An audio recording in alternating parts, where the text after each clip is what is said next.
Joseph Baldwin out there. He does have a B qualifier, Baldwin, that he jumped back in March of last year. So with a B, he would have to win to secure himself a spot. But just having his miss there at 2 meters 10, that's the first miss.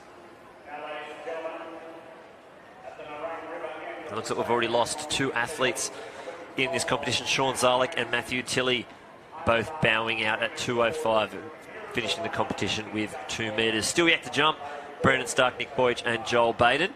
And looks like Brandon Stark there will open his account at 2 meters 10. Stark, the highest jumper in this period with a 2:25 in Japan last May. And nice and easy. Really attacks the bar, Stark, doesn't he? He does. He does. His approach is quite ferocious. He comes in and then really sort of launches at it.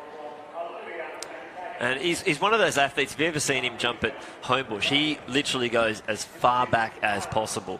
Now, if he did it here, that would be quite a big run-up. You see Oscar Myers just having his first attempt there at 2 meters 10, unfortunately missing out there. He's only 17 this year, and he's jumped 2 meters 13. So he's got himself a Youth Olympic Games qualifier. He's actually coached by Nick Boych, who's out there at this as well.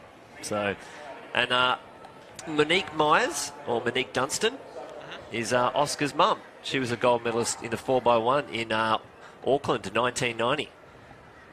So, handy pedigree. And there's Nick Boych, the coach you were just speaking about. Looks like he's coming off a bit of a short run-up in these early heights. No, you would think that was a short run-up, but that's just his normal run-up. Oh, there you go. My apologies, Nick. Probably has the shortest run-up in World High Jump, but yeah, he's got himself 2 Bs this year, a 2:20 and a 2:21.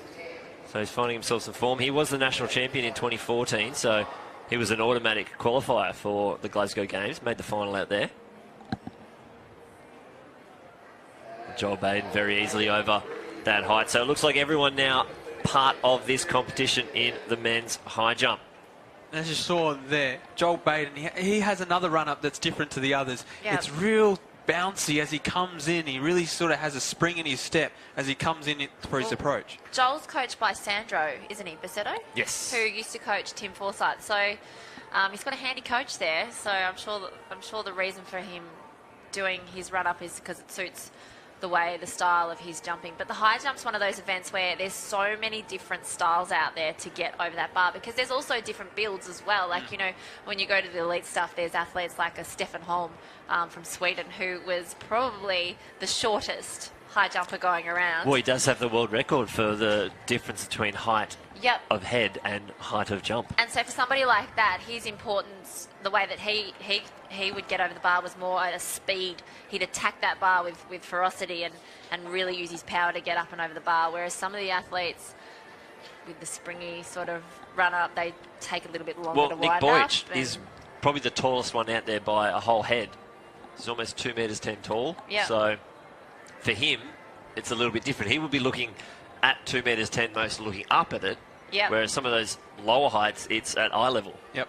And for anyone who loves trawling YouTube videos, and I encourage you to go and find a training video of Stefan Holm doing hurdles, jumping hurdles in training. And these hurdles above his head height. Well, he would have been the kid that was told he can't, and he just did it. Thought you were going to mention another one where if you Google Nick Boych jumping a bin, it has Nick Boych jumping over a wheelie bin. Ah, see, but you can also look at that at school. I was really just hoping that none of you were going to YouTube the high jump in Lausanne with the Russian, but that's all good. Now everybody's on YouTube right now. Well, there's a lot of videos you could... Good old high jumpers. They provide a lot of YouTube fodder. They're brilliant. Maybe people should send in via social media their favourite high jump videos. I do have one. It is Artur Partika, I think, a Polish high jump. I don't know if I said it right, but he cleared 236 or 237 and probably cleared it by about 10 centimetres from Atlanta Olympics. And it's only worth the height that the bar set. But yeah, and the thing with high jump is I mean, I wish they could YouTube way back, because the event has just developed and developed. My mother was a high jumper for Australia, and they used to jump into sawdust, and they used to do the scissor kick and the western roll, and before they brought the Fosbury flop in. But it's just one of those events that's it's really interesting to look through the areas the way that they've gone about it. But could you imagine jumping that bar onto sawdust? Now, we've just watched this video. I might have undersold it a little bit, but... it was a great jump. Artur Partika. Artur Partika. 237. Wow. There are so many great jumpers out there at the moment too. Barshim, he's brilliant to watch. He's had some monster jumps on lower heights, and you look at it and you go, mate, if that was world record height, you'd probably own it right now. I want to but start the world campaigning. record holder, Sotomayor from Cuba, was something to watch. He, with his socks and the way that he went about it, he was a fantastic athlete. So a lot of the high jumpers, just brilliant all-round athletes. Need to start campaigning for some sort of laser beam system with a visual hologram of a bar so you can measure the clearance of you going over. But would that change the beauty of high jump, though? That's what I'm afraid of. It would definitely turn it into a smaller event. You could basically have the world record. You still have the bar, but then you can still have the hologram. So you know that the world record is still what you've cleared with the bar, but then you could say the really biggest jump in the world is this one. Because I still think you need to have the bar there. Maybe it never gets recorded, but it's just for viewers at home to get an idea on how high they actually are jumping. Because you still want the clang. The clang of the bar going down, you still need the clang. They did have a long jump in Europe somewhere where they were measuring from takeoff point. Okay, so not off the board. So it was actually a pure distance of jumping. Okay. But the board does bring in that extra bit of skill. I say keep the board. I like the traditional athletics. Yeah. Though I do like the implements they bring in around. So the idea of having hurdles that are controlled remotely, and everyone always loves at Major the car that goes out to pick up the javelins. Oh, don't they? Back. So, you know, there's things that are evolving that aren't affecting the actual track and field tradition. Unfortunately, at your local interclub, you don't get to go to the sign-on sheet and sign on remote controlled car driver, because obviously no one has one. But how do you get that gig at a major championship? What experience do you need when you're a kid, to get that role? We've got two at Queensland. The tyres are a bit flat, so I don't know where the remote controls are. I might have to go find them. Why are the tyres flat? Somebody been in the cupboard with them. Too long. Okay, yeah, I don't believe Cutting laps at lunchtime. There you go. Queensland athletes, go and talk to QA and say, the next javelin comp we want the cars out there. Nah, don't worry about it, guys.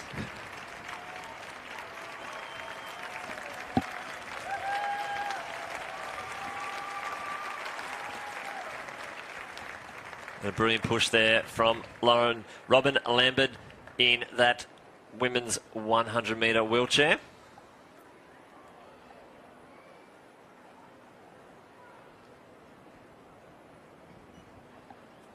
Yeah, Robin's a T34 athlete. Very nice athlete. I had the pleasure of picking her up from the airport in Canberra when she competed in one of the Canberra meets. We had a good chat. Thomas Brennan there, just adding another failure to his list there. 2 at 2 metres 10. So he will have one more attempt. Up next on the runway will be fellow WA athlete Grant Zarlak.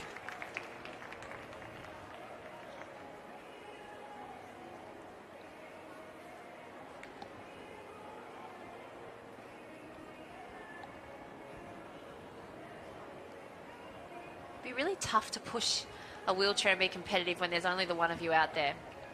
But it's funny, you go from that event, then you go to the high jump, but you're basically against yourself when you're doing field events, aren't you? And you know you're out there and you're competitive with the others, probably wishing them to miss the next height so that you can get higher up. I know there's great camaraderie between the field eventers, but you still do want to win. But you basically, it's you versus you out there, isn't it, when you're just you against that bar? When with the obviously the wheelchair athletes, when the Summer Down Under tour comes in to town, obviously they have a competition in Canberra, they have one in Sydney, they do the Australia Day 10K down at the Rocks. They take around with them a wheelchair that an able-bodied person can sit in, and it's on a machine and a screen like that, and you can actually test to see how fast you can push the wheelchair. That is fantastic. I encourage everyone. And does everyone who has a go have absolute pure lactic through their arms? Because it looks so tough. It is. And one thing that I guess is a misconception, that athletes don't actually hold on. There's little rails that are on the inside of the wheels. They don't actually grab onto the rails and push with it. No. They have the gloves and they just push into the rails and then use the gloves to push on. Ah, okay. It was always a thing that I thought that they'd grab onto the rails and then use that to propel them. No.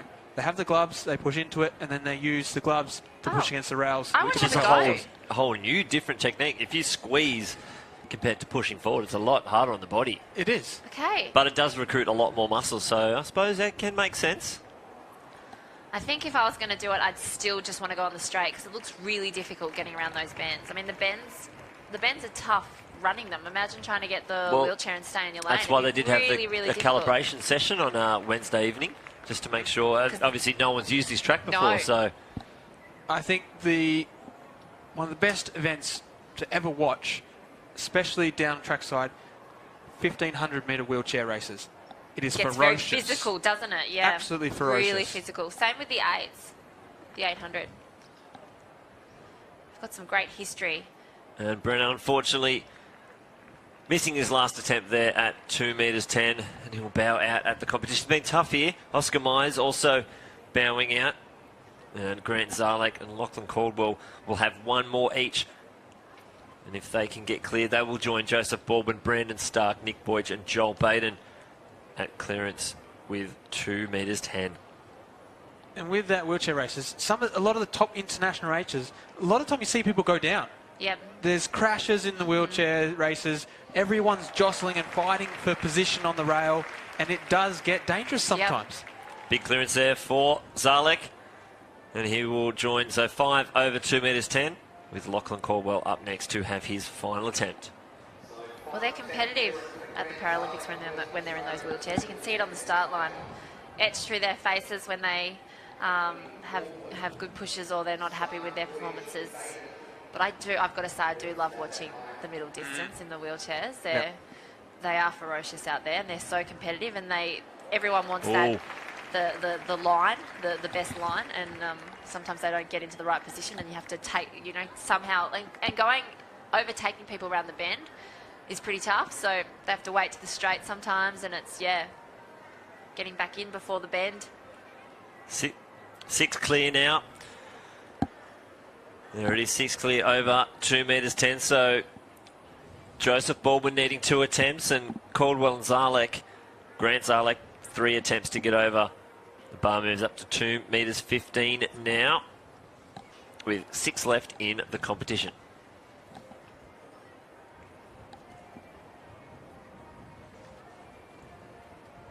And as we were just talking there about the 1,500-metre wheelchair races, we have them coming up later this evening. The women are going at 7:35. The men are going at 7:45, and boy, do we have some lineups here. And we've got some of our Commonwealth Games representatives lining up, which is exciting. Madison De Rosario. She's a character of the wheelchair racing. Oh, she's just absolute star. Follow her on social media for sure. Yep. Angie Ballard will be out there, Jemima Moore, even in the men's, Kurt Fernley, Jake Lappin. Well, isn't that a name? Oh, it is. Like Kurt Fernley. And here's another one, like we were talking about Sally Pearson, how she supports the sport. And she always comes back and she's there year after year, domestically competing. Kurt Fernley, what he has done for the sport of wheelchair racing, he is an absolute superstar.